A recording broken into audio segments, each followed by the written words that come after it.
In Fire Nation Rising, you take on the role of protagonist characters from the popular animated series Avatar: The Last Airbender. After choosing between Aang, Katara, Zuko, Toph, or Sokka, you must gather a team of allies to prepare for the Day of the Black Sun, and the battles that follow after. You must work together with the other players as you each build out your own individual teams of heroes, while sustaining attacks from the Fire Nation and its villains. Meanwhile, you race to keep the balance track moving ahead of the ruin marker in order to gain an advantage after the Day of the Black Sun. You win if you manage to defeat the 3 final battles that appear after the Day of the Black Sun, but before 10 or more heroes are defeated. Fire Nation Rising utilizes the Rising system that can be found in a few other games. This is my first experience with any of the Rising titles, so I'm coming at it with a completely fresh perspective. Fire Nation Rising comes with plenty of nifty components. The map board comes in 3 small pieces that slide together, and its colorful nature is visually pleasing, even for its diminutive size.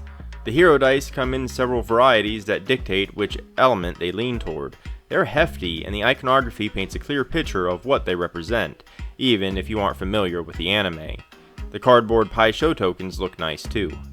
The stack of hero and villain cards features great artwork pulled right from the source material and features a coherent design that's consistent with the rest of the game, making them easy to understand. Each of the 5 characters has its own team leader card and location marker, and they all look great. You get a handful of generic cubes for marking damage and a set of balance and ruin sheets that can be used to adjust the difficulty. Finally, you have the tall Ozai miniature that goes in the center of the board and dictates where the Fire Nation is attacking. While the rulebook doesn't explicitly say so, I have to assume that he deflects heroes' attacks with his solid steel washboard abs.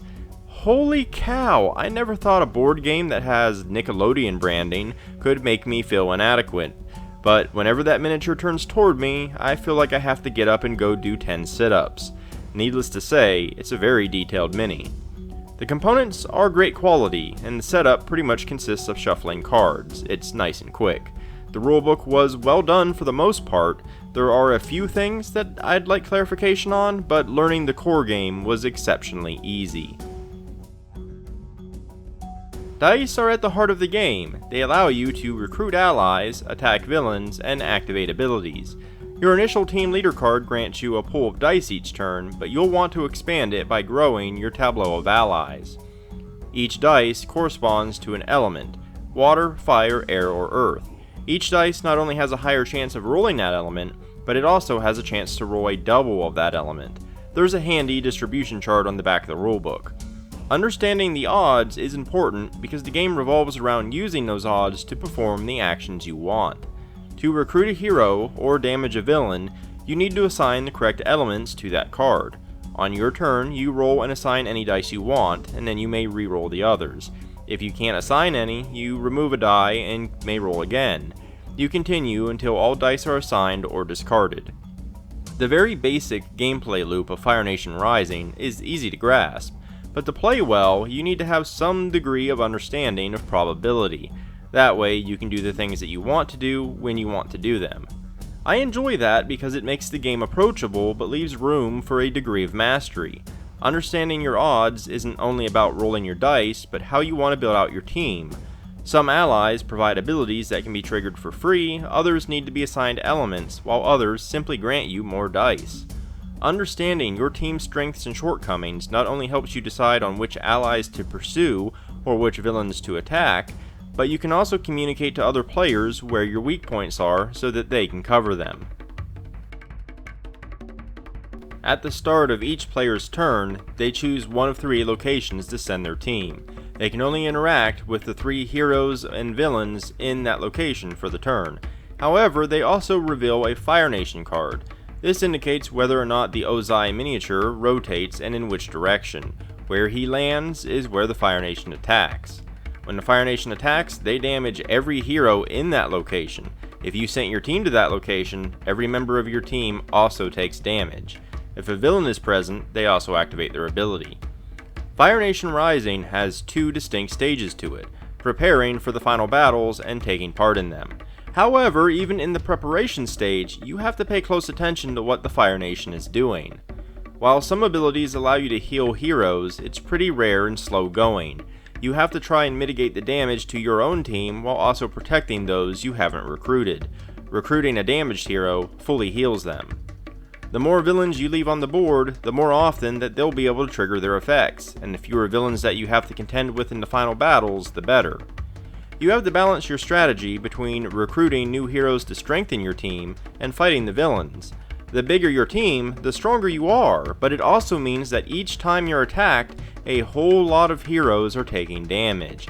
That can domino into losing several heroes at once if you aren't careful. On the other hand, damage a villain doesn't help your tableau, but once you defeat them, they're gone for good. Whenever you damage a villain, you're also rewarded with a Pai Sho token that can grant you various one-time effects. It pays to get clever about using certain abilities as well, such as Aang's ability to move cards around the board, Zuko's ability to move damage between villains, or Sokka's ability to grant the next player extra dice. The amount of strategies and choices that you can make is quite large, especially for a crisis management game. In my experience, the genre usually has a single correct move to be made every turn, which is why that they're so vulnerable to rampant quarterbacking. I'm impressed at the breadth of viable moves in Fire Nation Rising, and it's a better game for it. One of my favorite things about Fire Nation Rising is the two stages of its gameplay, and how the balance and ruin track interact with it.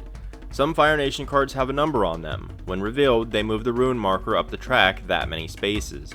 On your turn, if you perform the action listed on the next row of the balance track, you move up that track.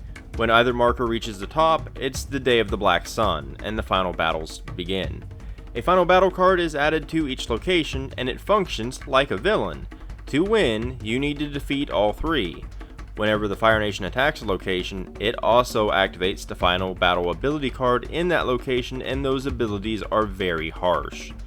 The interesting thing is, the win and lose conditions don't change, regardless of whether or not balance or ruin reach the top of the track first.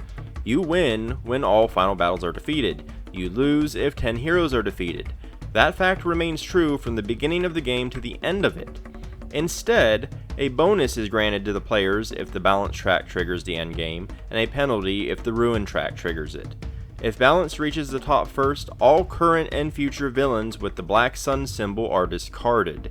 This is a huge boon to the heroes, because not only do villains have nasty abilities, they protect the final battle in their location.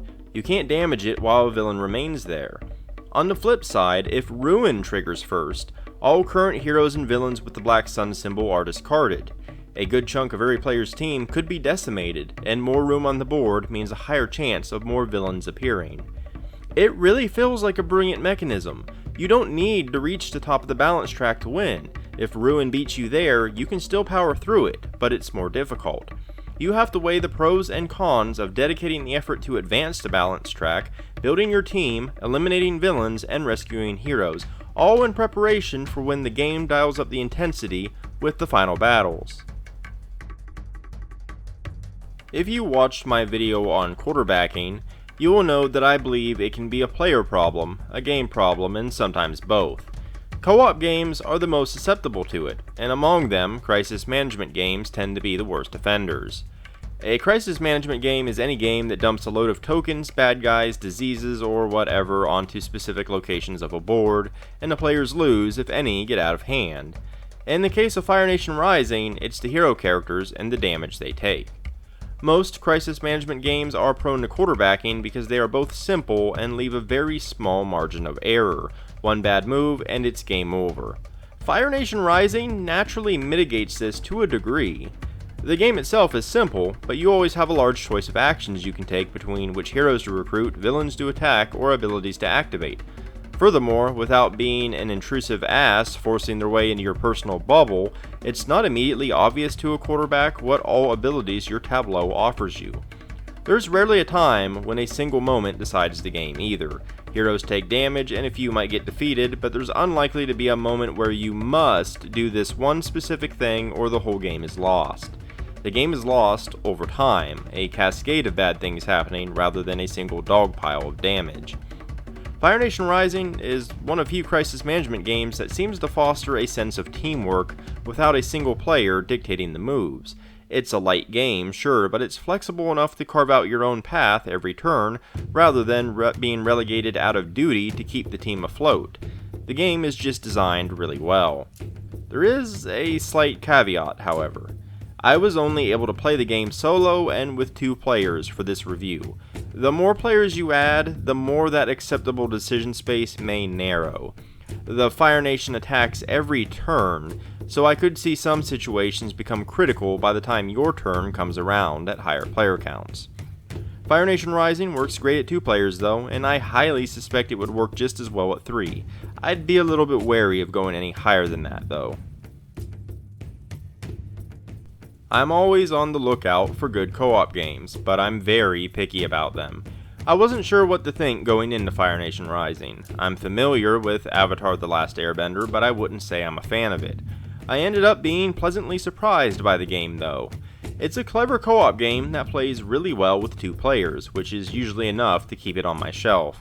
To further credit the game's design, I have very little to complain about, and that's rare considering the lengths that I go to when picking apart the systems and mechanisms of the games I review.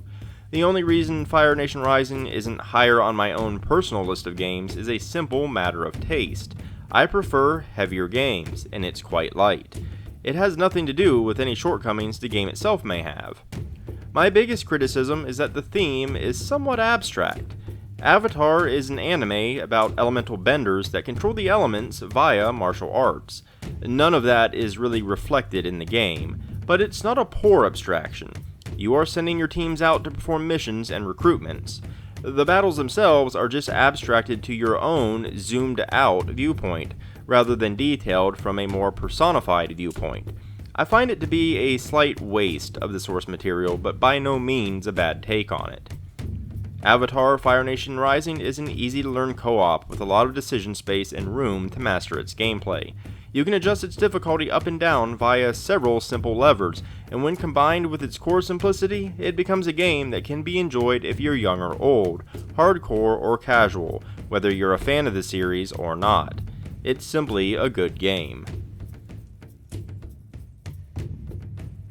If you enjoyed this video or found it informative, consider liking and subscribing. It really helps me out a great deal and boosts my visibility on YouTube. I've also left several links down in the description below, including to my website where you can find the bulk of my written content, but also to my Instagram, Twitter, Ko-fi, Patreon, and more. But in any case, thanks for watching, and until next time.